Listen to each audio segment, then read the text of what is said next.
Hello दोस्तों, आज का हमारा टॉपिक है educational management first grade BEd MEd ये सभी पर लगता है। जहाँ पर भी आपका एजुकेशनल मैनेजमेंट का ये रमसा RMSA लगता है तो ये 2025 के अकॉर्डिंग नया वीडियो है। सभी डिटेल नॉलेज इसमें मिलेगी। तो ये स्टार्ट करते हैं दोस्तों। RMSA रमसा, इसका पूरा नाम है राष्ट्रीय माध्यमिक शिक्षा अभियान। इसका नारा था पढ़े चलो बढ़े चलो। इसके पहले SSA सर्व शिक्षा अभियान चला था। तो आप प्लीज कमेंट करके बताइएगा कि SSA का नारा क्या था, सर्व शिक्षा अभियान का नारा क्या था। तो ये रमसा है RMSA, इसका नारा रहा पढ़े चलो बढ़े चलो। अब देखिए, SSA सर्व शिक्षा अभियान 2001 में चालू हुआ था और इसकी जो है अपार सफलता के बाद रमसा 2009 में चलाया गया। तो SSA चला था 2001 में, रमसा चला 2009 में। SSA के बारे में बात करें तो 6 से 14 वर्ष के बच्चों के लिए था, मतलब 8 तक के बच्चों के लिए एलिमेंट्री एजुकेशन की बात करता है SSA, कंपलसरी एलिमेंट्री एजुकेशन।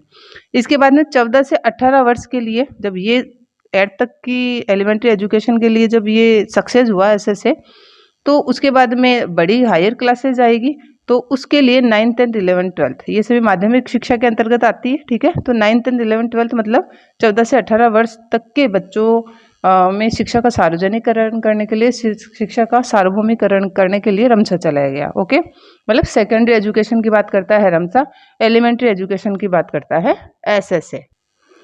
माध्यमिक शिक्षा सेकेंडरी एजुकेशन को अधिकतर बच्चों तक पहुंचाना, सार्वभौमिकरण करना इसका लक्ष्य रहा था। इसके बाद में ये थोड़ा नोट देखिए, NCF 2005 के अनुशंसा को लागू करने के उद्देश्य से भी रमसा चलाया गया। तो NCF 2005 को लागू करने के लिए भी रमसा अभियान पर थोड़ा फोकस किया गया था। इसके बाद में देखिए, ये देख लीजिए, आप यहाँ से ये देख लीजिएगा, NCF 2005 की अनुशंसा को लागू करने के लिए भी रमसा चलाया गया। तो रमसा की शुरुआत हुई मार्च 2009 में, क्रियान्वयन पूछा जाए तो 2009-2010 में। राष्ट्रीय स्तर पर CAB, केंद्रीय शिक्षा सलाहकार बोर्ड है, ने 2005 में माध्यमिक शिक्षा को बढ़ावा देने के लिए इसकी अनुशंसा की थी रमसा की। और फिर 15 अगस्त 2007 में प्रधानमंत्री मनमोहन सिंह ने अपने भाषण में सेकेंडरी एजुकेशन का लक्ष्य निर्धारित किया था। मतलब जब रमसा अभियान, राष्ट्रीय माध्यमिक शिक्षा अभियान चला, तब प्रधानमंत्री कौन थे? मनमोहन सिंह। तो मनमोहन सिंह जी के कार्यकाल में ये रमसा चला था और 2009 में रमसा लागू हुआ। 15 अगस्त 2007 में इसकी उद्घोषणा और लक्ष्य निर्धारित किए गए थे प्रधानमंत्री मनमोहन सिंह के द्वारा। वित्तीय एग्रीमेंट की बात करते हैं तो शुरू जब ये हुआ था तो ये 75:25 में चला था, मतलब 75 केंद्र का, 25 राज्य का। उसके बाद में 60-40 का हो गया था और पूर्वोत्तर राज्य में 90-10 का था इसका लक्ष्य। ठीक है, वर्तमान समय में 12वीं पंचवर्षीय योजना में इसका जो है साझा 50-50 है, मतलब 50%, 50% ही केंद्र वहन करती है और 50% ही राज्य वहन करता है। अब इसके लक्ष्य देखते हैं दोस्तों। तो सबसे बड़ा लक्ष्य तो यही है कि माध्यमिक शिक्षा का सार्वजनिकरण करना, सार्वभौमिकरण करना और शिक्षा की गुणवत्ता में सुधार करना। SSA का भी यही लक्ष्य था। उसमें एलिमेंट्री एजुकेशन का सार्वभौमिकरण था, इसमें माध्यमिक शिक्षा का सार्वभौमिकरण आ गया। माध्यमिक शिक्षा में 9th 10th 11th 12th के बच्चे आ गए। ओके, अब देखिए, अब इसके प्रमुख लक्ष्य, तो प्रत्येक 5 किलोमीटर में माध्यमिक विद्यालय उपलब्ध कराना। ठीक है, प्रत्येक 5 किलोमीटर में माध्यमिक विद्यालय उपलब्ध कराने का लक्ष्य था। प्रत्येक 7 से 10 किलोमीटर में उच्च माध्यमिक विद्यालय उपलब्ध करवाएंगे। 2017 तक माध्यमिक शिक्षा में 100% नामांकन, ये इसका लक्ष्य था। तो देखिए, 12वीं पंचवर्षीय योजना के अंत तक 2017 तक माध्यमिक शिक्षा में 100% नामांकन हो जाए और 2020 तक माध्यमिक शिक्षा में 100% ठहराव सुनिश्चित करना, मतलब सभी बच्चों को स्कूल में बनाए रखना। पर यहाँ पर तो बच्चों को नामांकन मतलब स्कूल में लाना, ठीक है, उनका नाम अंकित करवाना, नाम दर्ज करवाना। ठीक है, और वो बने रहे स्कूल में, वो स्कूल में पढ़ते रहे। 100% नामांकन या उनका ठहराव, नामांकन के बाद में उनका ठहराव सुनिश्चित करना। तो ये दो प्रमुख लक्ष्य रहे इसके। इसके बाद में देखिए, 52.26% से नामांकन को 75% तक लाना। 5 सालों में इसको टारगेट किया गया था, 75% तक इनका नामांकन लाना। फिर है लिंग आर्थिक विकलांगता के भेदभाव को, लैंगिक भेदभाव को, आर्थिक भेदभाव को और विकलांगता के भेदभाव को खत्म करने के लिए माध्यमिक शिक्षा को सुनिश्चित करना। ये जो है भेद खत्म होकर माध्यमिक शिक्षा हर बच्चों तक पहुंचे, ये इसका लक्ष्य था। और समावेशी शिक्षा कह सकते हैं। तो समावेशी शिक्षा का नाम किसमें लिया गया? रमसा में लिया गया। ठीक है, समावेशी शिक्षा मतलब SC ST OBC गर्ल्स, इनके एजुकेशन को बढ़ाना। ओके, और इनके भेदभाव को खत्म करना। टीचर और ये प्यूपिल, शिक्षक शिक्षण अनुपात कितना निर्धारित किया गया? 30 अनुपात 1, ठीक है, 30:1 इसका शिक्षक शिष्य अनुपात इसका तय किया गया। इसके बाद में साइंस, मैथ, इंग्लिश की क्वालिटी एजुकेशन देना, शिक्षा प्रशिक्षण और सुधार करना, पाठ्यक्रम सुधार करना, ये सब भी इसको टारगेट, मतलब टीचर प्रशिक्षण देना, ठीक है, पाठ्यक्रम में सुधार करना, ये सब भी इसके लक्ष्य में अंतर्गत आते हैं। वो 2-3 थोड़ा मुख्य थे और इसके अलावा ये है।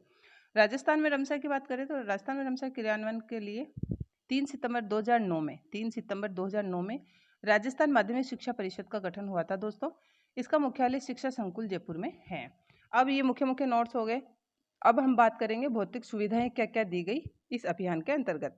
तो रमसा के अंतर्गत अतिरिक्त कक्ष उपलब्ध करवाए गए, प्रयोगशालाएं उपलब्ध करवाई गई, डिजिटल संसाधन उपलब्ध करवा दिए गए, आर्ट और क्राफ्ट के रूम, आईसीटी शिक्षा पर ध्यान दिया गया, पीने के पानी की सुविधा, शौचालय उपलब्ध करवाना, सेपरेट टॉयलेट्स फॉर गर्ल्स, है ना, और पुस्तकालय उपलब्ध करवाना, व टीचर्स के लिए रिमोट एरियाज में हॉस्टल उपलब्ध करवाना, ये सभी भौतिक सुविधाओं की यहाँ पर बात की गई।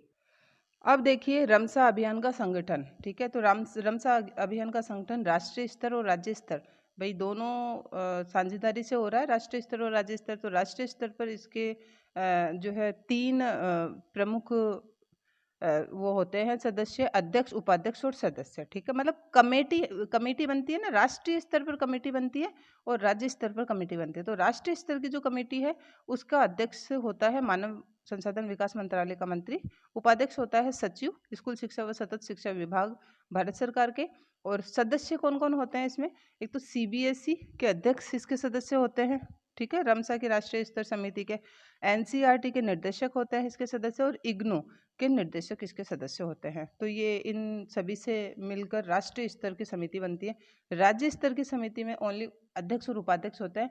तो अध्यक्ष मुख्यमंत्री होते हैं और उपाध्यक्ष शिक्षा मंत्री होते हैं, राज्य के शिक्षा मंत्री होते हैं। तो ये इसकी कमेटी हो गई राष्ट्रीय स्तर पर और राज्य स्तर पर।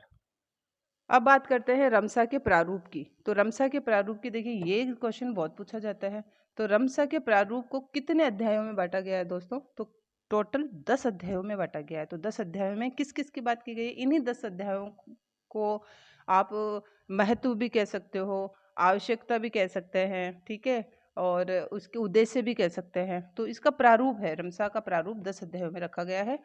सभी 1 बाय 1 10 की बात करते हैं। तो फर्स्ट में क्या रखा गया है, फर्स्ट अध्याय में माध्यमिक स्तर पर शिक्षा का सार्वजनिकरण करना और गुणवत्ता का सुधार करना, ठीक है, शिक्षा की गुणवत्ता का सुधार करना।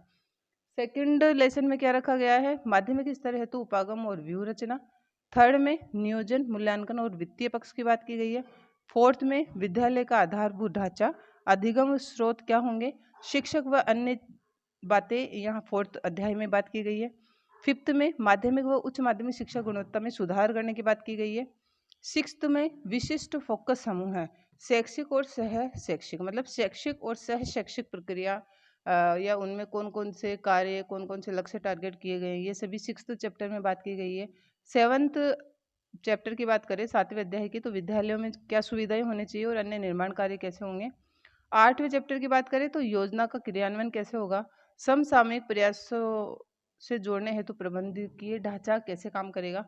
और 9वें चैप्टर की बात करें तो विभिन्न स्तरों पर प्रबोधन, प्रबोधन मतलब विभिन्न स्तरों पर इसकी मॉनिटरिंग कैसी होगी, मूल्यांकन और शोध, ये सभी बातें 9वें में। और 10वें में पारदर्शिता, रमसा की पारदर्शिता, जवाबदेही, संबंधित राज्य सरकारों की भूमिका।